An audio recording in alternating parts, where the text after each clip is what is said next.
were discussing the taxability of retirement benefits. So far we discussed gratuity, leave encashment, pension and provident fund. And today we will start our discussion with other benefits like NPS, voluntary retirement, etc. So let us discuss first of all that is a NPS. In case of the NPS, which is generally to be known here as New Pension System or National Pension System. New Pension System or National Pension System, and popularly it is popular by the name is NPS. देखिए central government के द्वारा जो NPS है, new pension system, ये उसने start किया था 1 जनवरी 2004। यानी कि जितने भी एम्प्लॉइज सेंट्रल गवर्नमेंट के जो एम्प्लॉइज हैं जिन्होंने 1 जनवरी 2004 या उसके बाद जब भी वो गवर्नमेंट की जॉब ज्वाइन करेंगे तो उनको ओल्ड पेंशन स्कीम खत्म करके न्यू पेंशन सिस्टम, जिसको कि हम एनपीएस बोल रहे हैं। आपने देखा होगा कि आजकल की बहुत ज्यादा रिजेंटमेंट है लोगों में एनपीएस के बारे में। हर जगह न्यूज़पेपर में भरा होता है कि we don't want NPS NPS NPS. और जब ये स्टार्ट की थी तब वो सेंट्रल गवर्नमेंट एम्प्लॉय के लिए थी, लेकिन आहिस्ता आहिस्ता ये सारे एम्प्लॉयज के लिए एप्लीकेबल हो गई है।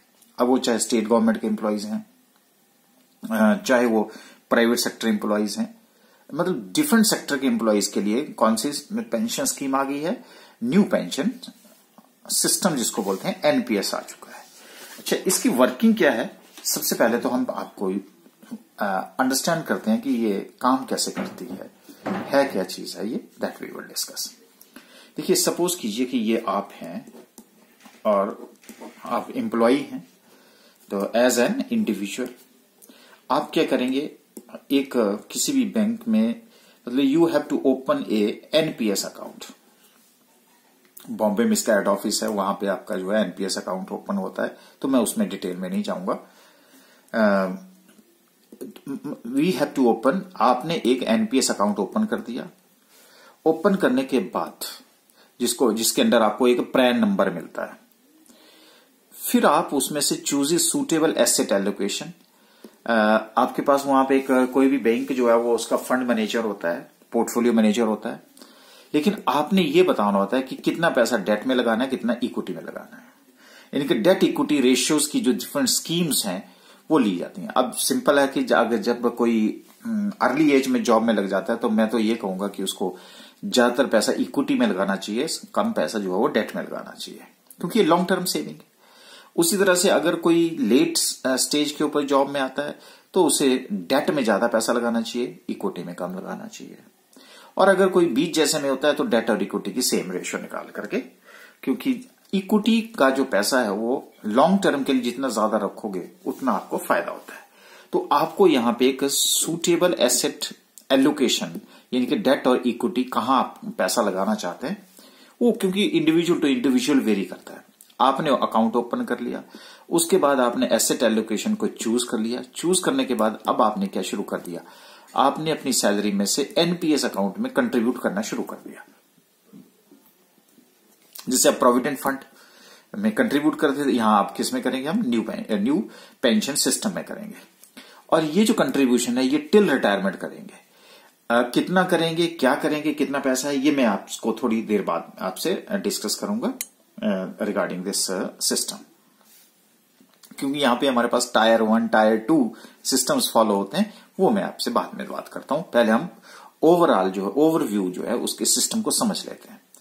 आपने एनपीएस में कंट्रीब्यूट किया, कब तक करोगे, टिल रिटायरमेंट करोगे। ओके, अब ऐसा है कि इसमें अगर आप कंट्रीब्यूट कर रहे हैं लेकिन इसमें एम्प्लॉयर भी कंट्रीब्यूट करता है, तो इसलिए मैंने ये नहीं लिखा कि कंट्रीब्यूशन टू एनपीएस, यानी कि एम्प्लॉय भी कंट्रीब्यूट करेगा, एम्प्लॉयर भी उसमें कंट्रीब्यूट करता है। और इसलिए मैंने कहीं पे कुछ नहीं लिखा, लेकिन तभी होता है contributes to NPS.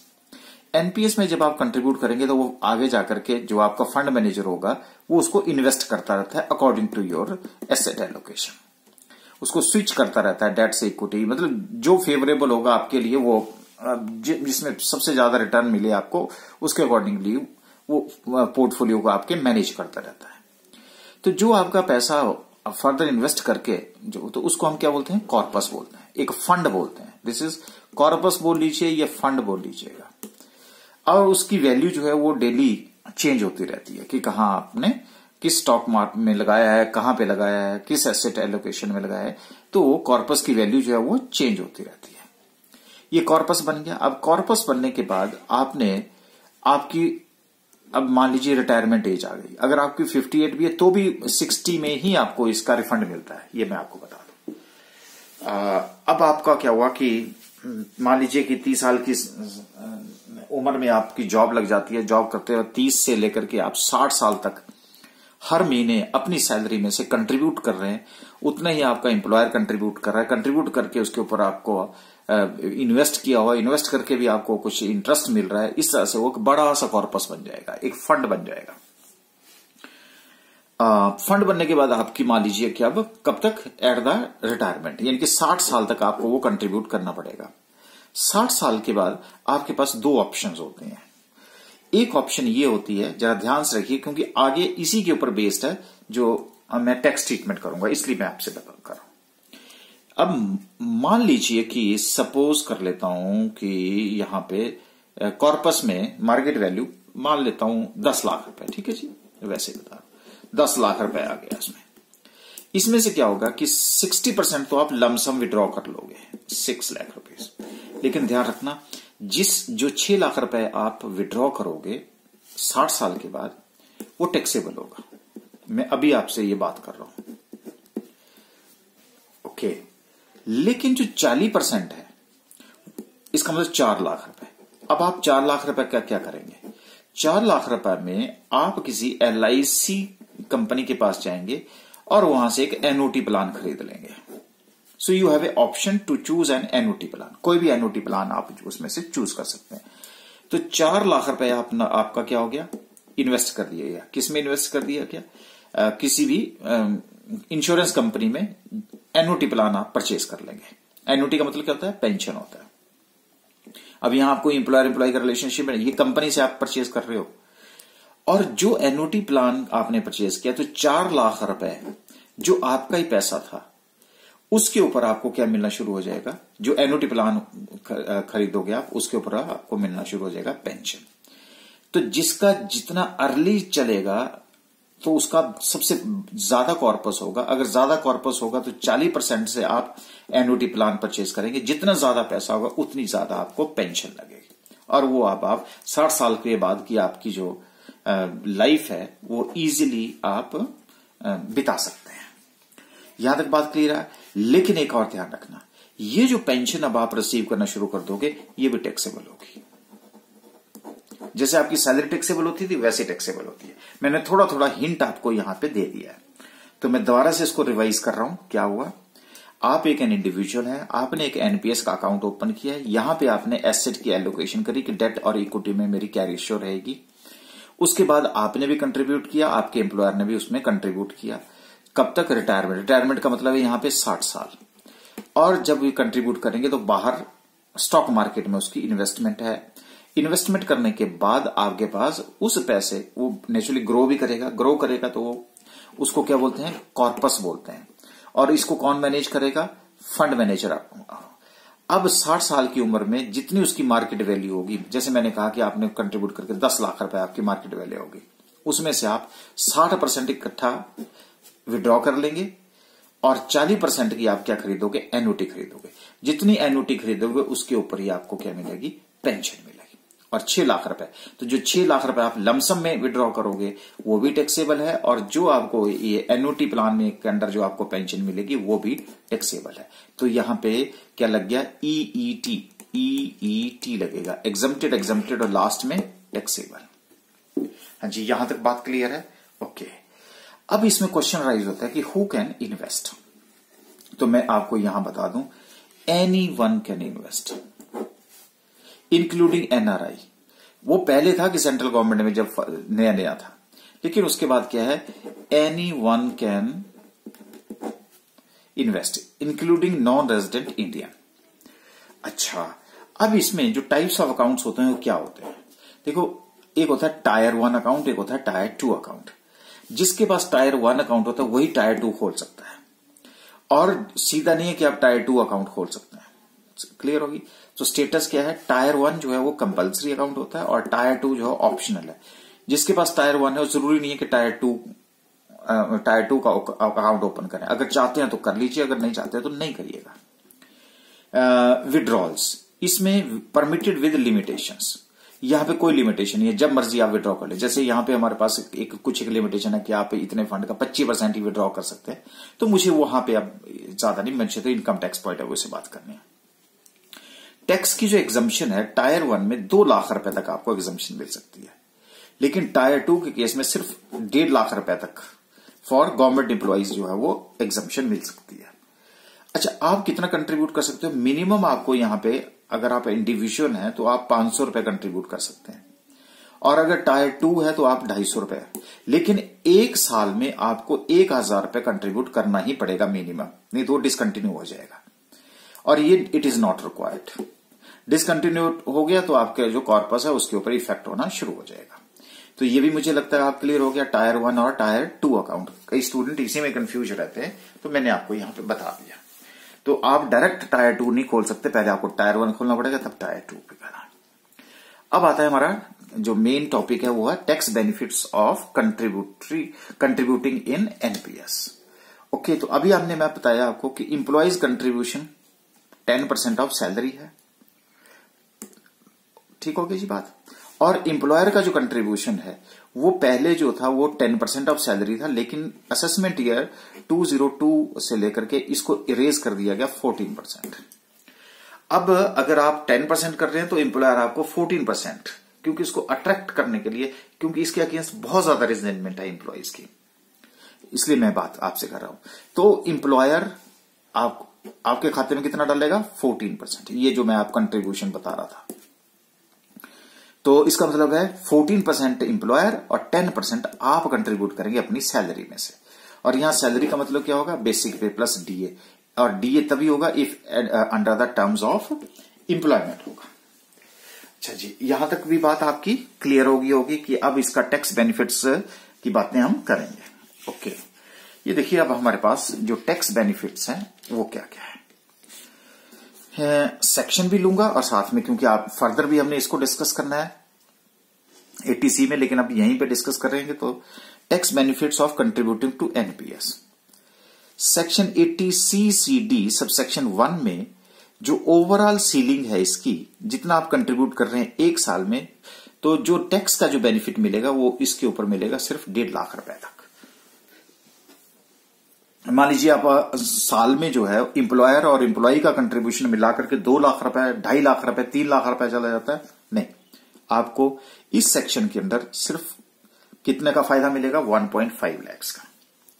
Okay, deduction for whose contribution, employee कितना जी? 10% of basic pay plus D है, ठीक है।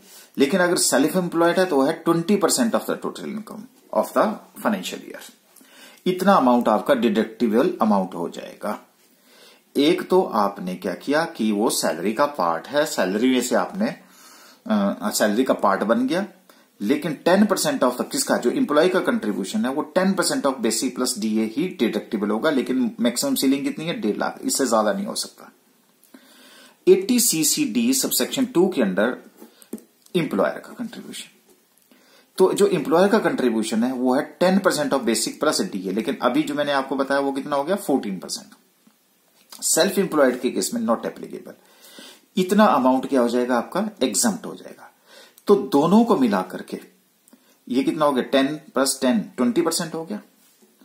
ये मैं बाद में बात करता हूं। इस सेल्फ एम्प्लॉयड के केस ये इट इज नॉट एप्लीकेबल, क्योंकि यहां पे तो आपका एम्प्लॉयर है ही नहीं, आप खुद ही कंट्रीब्यूट कर रहे हैं, इसलिए ये नॉट एप्लीकेबल। 80CCD 1B के अंडर ये सारे इंडिविजुअल के लिए है, चाहे वो एम्प्लॉय है चाहे कोई और है, उसमें आपको एक एडिशनल बेनिफिट मिलता है 50,000 रुपए का। लेकिन किसके अंडर मिलेगा? 80CCD1B के अंडर। ये 1 का ही पार्ट है, 1B। तो अगर देखा जाए तो 1.5 लाख रुपए का फायदा यहां होगा, 50,000 रुपए का आपको फायदा होगा। तो इन टोटल जो है वो आपको जो फायदा मिलेगा वो 2 लाख रुपए का मिलेगा। अच्छा, अब देखिए आप, मैं आपको बता रहा हूं कि मान लीजिए कि एक एम्प्लॉय है, उसको 2 लाख रुपए सैलरी मिल रही है। अब 2 लाख रुपए सैलरी में से मान लेते हैं कि 20,000 रुपए एनपीएस में किसने कंट्रीब्यूट किया? एम्प्लॉय ने कंट्रीब्यूट। एम्प्लॉयर ने भी 10% ले लेता हूं राउंड फिगर की कैलकुलेशन में, 20,000। आपके खाते में कितने हो गए? 40,000। अब जब आप टैक्स ट्रीटमेंट करते हैं तो क्या करते हैं? यहां सिर्फ आप 2 लाख रुपए लेते हैं कि जी एम्प्लॉय की सैलरी नहीं, अरे जो एम्प्लॉयर ने कंट्रीब्यूट किया ना वो भी आप इसमें इंक्लूड करिए, और ये 2,20,000 रुपए जो है आपकी ग्रॉस सैलरी होगी। इसमें से जो डिडक्शन मिलेगी वो कितनी मिलेगी? वो मिलेगी, देखिए अब यहां पे 20,000 रुपए आपने कंट्रीब्यूट किया, 20,000 आपके एम्प्लॉयर ने कंट्रीब्यूट किया, तो 40,000 रुपए इसमें से माइनस होगा और 1,80,000 रुपए ही टैक्सेबल होगा। ये जो 40,000 की लिमिट है, ये लिमिट कितनी होगी? 1.5 लाख यहां, 50,000 यानी कि टोटल ये 2 लाख रुपए हो सकती है। बात क्लियर हो गई जी? तो मैंने क्या लिखा? Contribution made by employer fully included in salary income then allowed as deduction. पहले ये सैलरी का पार्ट होगा, फिर बाद में वो डिडक्शन होगा। तो मैक्सिमम स्टूडेंट क्या करता है? नहीं जी, सीधा ही उसमें से लेस कर देता। पहले भाई पार्ट होगा क्योंकि एडिशनल बेनिफिट नहीं मिल रहा है आपको। ओके, अब उसके बाद pension received out of this fund by employee और हिज नॉमिनी, क्योंकि कई बार अगर डेथ हो जाती है तो उस केस में दैट इज फुली टैक्सेबल। ये कौन सा आ गया जी? पेंशन। ये देखिए जी, ये मैंने आपको बताया 40% की एन्युटी थी ना, और ये पेंशन थी, ये वाला पोर्शन, ये क्या हो जाएगा? टैक्सेबल हो जाएगा। ओके, उसके बाद आपका lump sum amount that is 60% fully taxable, not taxable if received by nominee on death. अगर डेथ के टाइम में नॉमिनी के द्वारा रिसीव की जाएगी तो वो टैक्सेबल नहीं होगा। ये कौन सा पोर्शन बताया मैंने? ये वाला जी। ये देखिए 60% आपको लमसम मिला, ये भी मैंने क्या लिखा था यहां? टैक्सेबल। इसको भी क्या लिखा था? टैक्सेबल। ये सैलरी की तरह टैक्सेबल होगा, और ये जिस डेट को आप इसको विड्रॉ करेंगे उस डेट को ये टैक्सेबल होगा। ये बात क्लियर होगी जी यहाँ पे? ओके, तो क्या हुआ जी अब आपके सामने कि जितना एम्प्लॉयर और एम्प्लॉय कंट्रीब्यूट करते हैं वो उसका 80CCD1 के अंडर जो है 1.5 लाख रुपए लिमिट है और 50,000 एडिशनल है, यानी कि 2 लाख का फायदा है उसको। अगर मान लो आपने 4 लाख रुपए जो कंट्रीब्यूट किया तो आपको फायदा सिर्फ कितने का मिलेगा? 2 लाख का मिलेगा। आपको 2 लाख रुपए के ऊपर टैक्स देना पड़ेगा। अगर ये 3 लाख है तो 1 लाख के ऊपर, यानी मैक्सिमम बेनिफिट इसमें कितना होगा? 2 लाख का। तो ये आपकी जो टैक्स ट्रीटमेंट है न्यू पेंशन स्कीम के अंदर जो है। तो यहां तक बात क्लियर होगी जी आपके बाद? ओके, अब उसके बाद जो है अब हमारे पास नेक्स्ट हम चलते हैं amount received as compensation on termination of the employment. Okay, so amount received as compensation on termination of employment. What does it mean? That we have to discuss. Okay, तो देखिए यहां पे अब हमारे पास न्यू पेंशन स्कीम के अंदर under section 10 subsection 10B के अंदर जो है ये डिस्कशन होगी हमारे पास। So this is compensation received by a workman at the time of his retrenchment. अब क्या हो गया कि यहां पे इंप्लॉय की टर्मिनेशन हो गई, उसको बदले में उसको क्या हो रहा है? कॉम्पनसेशन मिल रहा है। लेकिन वो जो कॉम्पनसेशन मिल रहा है वो पहले वर्कमैन को मिल रहा है, और रिट्रेंचमेंट है किसके अंडर? एक तो इंडस्ट्रियल डिस्प्यूट एक्ट 1947 के अंडर मिल सकता है, एनी अदर एक्ट के अंडर मिल सकता है, या कोई स्टैंडिंग ऑर्डर हो उसके अंडर आपको मिल सकता है, या फिर आपके पास any other award, contract of service और अदरवाइज, यानी कि इनके अंडर जो है आपको क्या मिल रहा है जी? कॉम्पनसेशन मिल रहा है।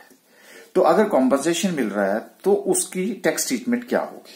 That is extent of exemption, that we will discuss. तो पहला आपके पास इन तीनों में से जो लेसर होगा, any amount calculated in accordance with the provision of section 25 subsection B of industrial dispute act 1947 के अंदर, amount specified by the central government, और वो जो लिमिट है that is 5 lakh rupees. And amount actually received, इन तीनों में से जो लेसर अमाउंट होगा and that amount would be taken here as exempted. ठीक है जी, बात यहां तक ओके। अब आपको मैं, वैसे तो आपका टॉपिक नहीं है लेकिन फिर भी मैं आपसे ये बात कर रहा हूं कि इंडस्ट्रियल डिस्प्यूट एक्ट के अंदर जो कैलकुलेशन की जाती है वो कैसे की जाती है। Compensation is calculated, that is completed years of service. अगर मंथ्स जो हैं वो 6 मंथ से ज्यादा हैं तो उसको आपने 1 साल लेना है, इंटू 15 डेज एवरेज पे, इंटू 15 डेज एवरेज पे। लेकिन यहां पे जो मैं आपसे बात कर रहा था 15 डेज एवरेज पे, अब एवरेज पे कैलकुलेट कैसे होगी? तो देखिए यहां पे जो हमारी एवरेज पे कैलकुलेट होगी वो होगी आपके पास, अगर तो वो मंथली पेमेंट है तो 3 calendar months prior to retrenchment 3, और अगर मान लीजिए वो वीकली बेसिस के ऊपर है तो 4 कंप्लीटेड वीक्स होगा, और अगर वो डेली वेजेस के ऊपर कर रहा है तो 12 फुल वर्किंग डेज होंगे। ठीक है जी। अब इसलिए ये आपका 15 डेज इंटू एवरेज पे, एवरेज पे अब आपने इसके अकॉर्डिंगली कैलकुलेट करनी है। अगर मंथली है तो पिछले 3 महीने की, अगर वीकली है तो 4 वीक की लेनी है, अगर डेली है तो पिछले 12 फुल डे वर्किंग डेज में उसको कितना पैसा मिल रहा है। तो इस तरह से हमारे पास ये कॉम्पनसेशन हमारे पास आ जाता है, और जब हमारे पास ये कॉम्पनसेशन आ जाता है तो उसको हम किसके साथ कंपेयर करते हैं? 5 लाख रुपए से, और ये 5 लाख रुपए से ऊपर जो है इसका बेनिफिट नहीं मिलेगा। लेकिन section 10 sub section 10B is not applicable. कब नहीं होगी? If the compensation received in accordance with any scheme approved by the central government. अगर किसी स्कीम के अंदर जो है वो मिल रहा है तो वो फिर वो एग्जम्पशन, तो वो फुली एग्जम्प्टेड होगा, तो वहां पे वो टैक्सेबल नहीं होगा। यहां तक भी बात क्लियर होगी आपकी? ओके। तो उसके बाद अब हम बात करते हैं voluntary retirement compensation, section 10 sub section 10C।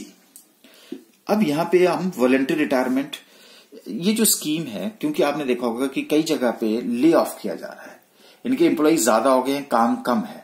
अगर काम कम है तो लोगों को कहा जाता है कि आप जो आपकी उम्र है उससे पहले अपनी रिटायरमेंट ले लीजिएगा। मान लीजिए कि अगर रिटायरमेंट एज है 58 ईयर्स, लेकिन आपको कंपेल किया जा रहा है कि आप 50 साल में ही रिटायरमेंट ले लिए, तो इसको हम क्या बोलते हैं? रिटायरमेंट, वॉलंटरी रिटायरमेंट बोलते हैं। कई बार कई जगह बैंक्स में क्या हुआ, जब कंप्यूटराइजेशन हुई तो जो पुराने लोग थे उनको दे वर नॉट कंप्यूटर सेवी, तो उनको बोला गया या तो आप वॉलंटरी रिटायरमेंट ले लीजिएगा, नहीं तो हमें आपको, या फिर आप अपनी क्वालिफिकेशन जो है इंप्रूव करिए। तो मैक्सिमम लोगों ने क्या किया? वॉलंटरी रिटायरमेंट ले ली, यानी कि जो एज रिटायरमेंट की थी उससे पहले ही उन्होंने क्या कर लिया? अपने आप को रिटायर करवा लिया, यानी कि अप्लाई कर दिया कि हमें रिटायर कर दीजिएगा। तो वो है हमारी वॉलंटरी रिटायरमेंट। लेकिन उनको ये कहा जाता है कि अभी 8 साल का आपका इफेक्ट हो रहा है तो उसके बदले में आपको कॉम्पनसेशन दे दिया जाता है। तो वैसे अगर मैं अकाउंटिंग पॉइंट ऑफ व्यू से देखूं तो this is a capital receipt, this is a compensation for loss of employment. लेकिन अब चाहे वो कैपिटल रिसीट है, अकाउंटिंग पॉइंट ऑफ व्यू से होगी, लेकिन इनकम टैक्स में this is chargeable under the head of salaries. Okay, ये कंडीशंस क्या है? ये वॉलंटरी रिटायरमेंट जो है वो अट्रैक्टिव बनाने के लिए लोग जो है वो, ज्यादातर लोग जो है अपनी रिटायरमेंट ले ले, तो उसके लिए, उसको अट्रैक्टिव बनाने के लिए इनकम टैक्स में भी उसमें कुछ छूट दी गई है। तो ये कंडीशंस क्या है कि वो कौन सा एम्प्लॉय होना चाहिए? पब्लिक सेक्टर एम्प्लॉय का होना चाहिए, एनी अदर कंपनी का हो, लोकल अथॉरिटी का हो, कोऑपरेटिव सोसाइटी का हो, यूनिवर्सिटी का हो, इंडियन इंस्टीट्यूट ऑफ टेक्नोलॉजी का हो, इंस्टीट्यूट ऑफ मैनेजमेंट का हो, स्टेट गवर्नमेंट का हो या सेंट्रल गवर्नमेंट का हो। इन एम्प्लॉयज के लिए ही ये कॉम्पनसेशन रिटायरमेंट स्कीम के अंदर सेक्शन 10 सब सेक्शन 10C के अंदर जो है वो एग्जम्पशन का प्रोविजन है। नाउ एग्जम्पशन कितना होगा? Least of the following. कौन सी?